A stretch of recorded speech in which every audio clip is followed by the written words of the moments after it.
എല്ലാവർക്കുമെതിരെ defamation ഞാൻ file ചെയ്യും. ഇത് ഒരു പോലീസ് നടപടിയുടെയും ഒരു ജുഡീഷ്യൽ നടപടിയുടെയും അന്തസ്സത്തെ ചോദ്യം ചെയ്യുകയാണ്. ഒരു കാര്യം അന്വേഷിക്കാതെ എന്റെ പേരിൽ കള്ളവാർത്തകൾ കൂട്ടമായിട്ട് കൊടുക്കുകയായിരുന്നു. ഒരാൾ അറസ്റ്റിലാകാതെ എങ്ങനെയാണ് അറസ്റ്റിലായെന്ന് 2-3 ദിവസം തുടർച്ചയായ വാർത്തകൾ കൊടുക്കുവാൻ സാധിക്കുന്നത്? ഇതെങ്ങനെയാണ് ഈ വാർത്ത ശരിയാകുന്നത്? മനോരമയുടെ ചീഫ് എഡിറ്റർ പറയണം. കർമ്മ ന്യൂസിന്റെ ചീഫ് എഡിറ്ററാണ് ചോദിക്കുന്നത്. നിങ്ങൾക്കെതിരെ കേസ് ഫയൽ ചെയ്യുവാൻ പോകുന്നത്. ഇത് പ്രിന്റ് എഡിഷനാണ്. നിങ്ങൾ ഈ വാർത്ത തിരുത്തുന്നോ ഇല്ലയോ? Karma News chief editor Vince മാത്യുവിന്റെ അറസ്റ്റ് വിവരങ്ങളുമായി ബന്ധപ്പെട്ട് മുഖ്യധാരാ മാധ്യമങ്ങളും പ്രമുഖ ചാനലുകളും നൽകിയ ചില തെറ്റായ വാർത്തകളുണ്ട്. അറസ്റ്റ് രേഖപ്പെടുത്തുന്നതിന് മുൻപായി തന്നെ പല മാധ്യമ സുഹൃത്തുക്കളും അദ്ദേഹം അറസ്റ്റിലാണ് എന്ന തരത്തിലുള്ള വാർത്തകൾ പ്രചരിപ്പിച്ചിരുന്നു. എന്തായാലും എന്താണ് ഈ സംഭവങ്ങൾക്ക് പിന്നിലെ നിജസ്ഥിതി എന്നും എന്താണ് ഇനി കർമ്മ എടുക്കാൻ പോകുന്ന നടപടികളെന്നും വിശദീകരിക്കുകയാണ് Karma News chief editor Vince Mathew. അദ്ദേഹത്തിലേക്ക്. നമസ്കാരം. കർമ്മ ന്യൂസിന്റെ ചീഫ് എഡിറ്ററാണ് ഞാൻ. കഴിഞ്ഞ ഏതാനും ദിവസങ്ങളായി മാധ്യമങ്ങളിൽ പ്രചരിക്കുന്ന കുറെ വാർത്തകളുണ്ട്. ഞാൻ പോലീസിന്റെ അറസ്റ്റിലാണ് എന്ന് 5-ാം തീയതി മുതൽ വിവിധ മാധ്യമങ്ങൾ വാർത്ത പ്രചരിപ്പിക്കുന്നു. ഇത് ഏഷ്യാനെറ്റുണ്ട്. ഏഷ്യാനെറ്റിലാണ് ആദ്യം വന്നത്.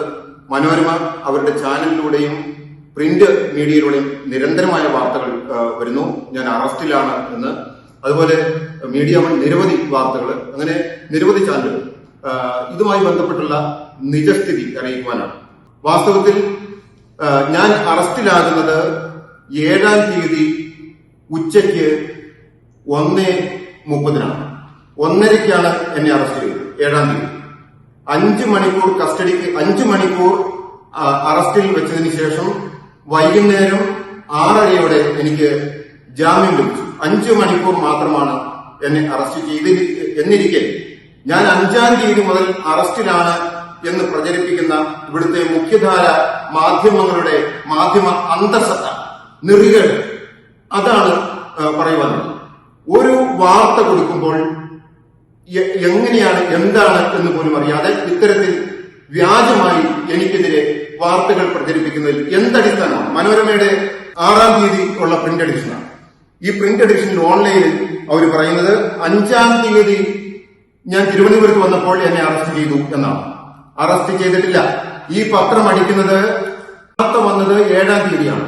ഈ വാർത്ത അച്ചടിച്ചത് 6-ാം തീയതി രാത്രിക്കാണ്. 6-ാം തീയതി രാത്രിക്ക് ഞാൻ അറസ്റ്റിലില്ല. ഈ പത്രം ഇറങ്ങിയ 7-ാം തീയതി രാവിലെ ഞാൻ അറസ്റ്റിലല്ല. ഞാൻ അറസ്റ്റിലായത് 7-ാം തീയതി ഉച്ചയ്ക്ക് 1:30. അതിന്റെ എല്ലാ രേഖകളുമുണ്ട്. ഇതാണ് എന്നെ അറസ്റ്റ് ചെയ്ത അറസ്റ്റ് മെമ്മോ. 7-ാം തീയതി ഉച്ചയ്ക്ക് 1:30 എന്നെ അറസ്റ്റ് ചെയ്യുകയും അന്ന് വൈകുന്നേരം ബഹുമാനപ്പെട്ട കൽപ്പറ്റ CJM കോടതി എനിക്ക് 6 മണിയോടെ ജാമ്യം തരികയുമായി.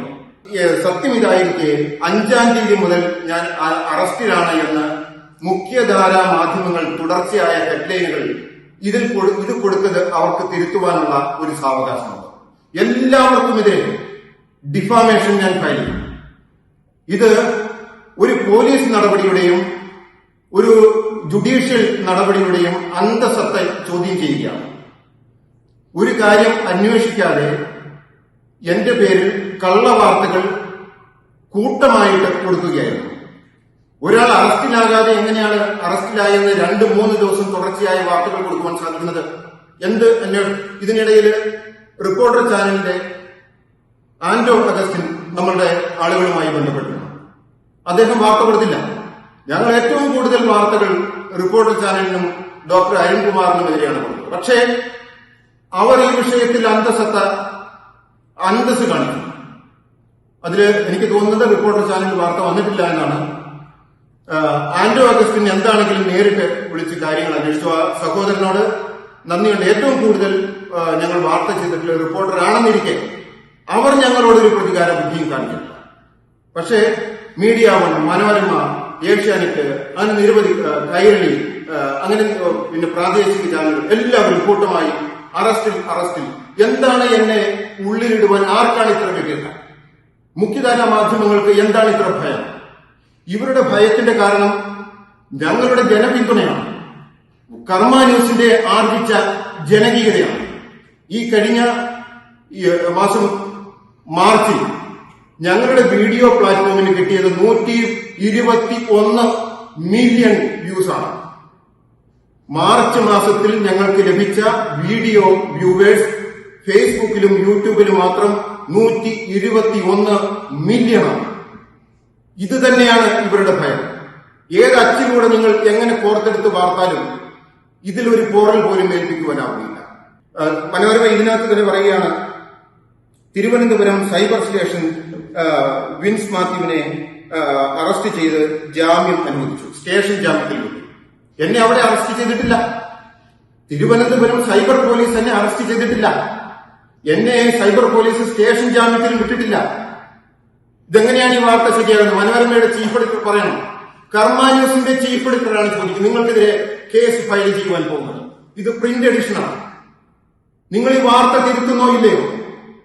ഏഷ്യാനെറ്റും മീഡിയ വന്നു തെറ്റായ വാർത്തകൾ തിരുത്തുന്നോ ഇല്ലയോ? കേസ് നേരിടുവാൻ തയ്യാറായിട്ടുള്ളതാണ്.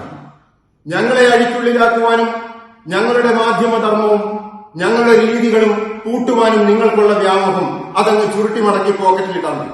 ഇതൊന്നും നടക്കില്ല. സത്യസന്ധമായ അന്വേഷണം പോലീസ് എന്റെ കേസുകളിൽ നടത്തിയിട്ടുണ്ട്. ഈ നാട്ടിലെ പോലീസ് സംവിധാനത്തിലും നീതിന്യായ വ്യവസ്ഥയിലുമുള്ള അടിയുറച്ച വിശ്വാസം ഞാൻ ആവർത്തിക്കുകയാണ്. അതുകൊണ്ടാണ് ഞാൻ ഇവിടെ ഇരുന്ന് ഇപ്പോൾ സംസാരിക്കുന്നത്. ജാമ്യമില്ലാ വകുപ്പുകൾ പ്രകാരം നിരവധി കേസുകൾ, നിരവധി പരാതികൾ, എല്ലാത്തിലും എന്റെ മൊഴിയെടുത്തു. ഒരു സ്റ്റേഷൻ അറസ്റ്റ് പോലും എനിക്കെതിരെ കേരള പോലീസ് നടത്തിയിട്ടില്ല. സാഹൂതം എല്ലാം ഇഴകീറി അവർ പരിശോധിച്ചു. എല്ലാ പരാതികളിലും എന്റെ മൊഴിയെടുത്തു. എന്റെ ഓരോ വാർത്തയിലുമുള്ള, കർമ്മയുടെ ഓരോ വാർത്തയിലുമുള്ള തെളിവുകളും രേഖകളും നിരത്തി. രേഖകളും തെളിവുകളുമാണ് വാർത്തയുടെ ആധാരമെന്നും അന്തസത്തയെന്നും വിശ്വസിക്കുന്ന ഒരാളാണ്. എന്റെ ചേർത്ത് നിർത്തി ഇതെന്റെ സഹോദരനാണ് എന്ന് പറയുന്ന ഏറ്റവും വലിയ മനുഷ്യരുണ്ട്. എനിക്ക് കഴിഞ്ഞ ദിവസങ്ങളിൽ അനുഭവപ്പെട്ടതാണ്. അത്തരം ഉള്ള സഹോദര തുല്യമായിട്ടുള്ള വൻമരങ്ങളുടെ തണൽ തന്നെ എനിക്കുണ്ട്.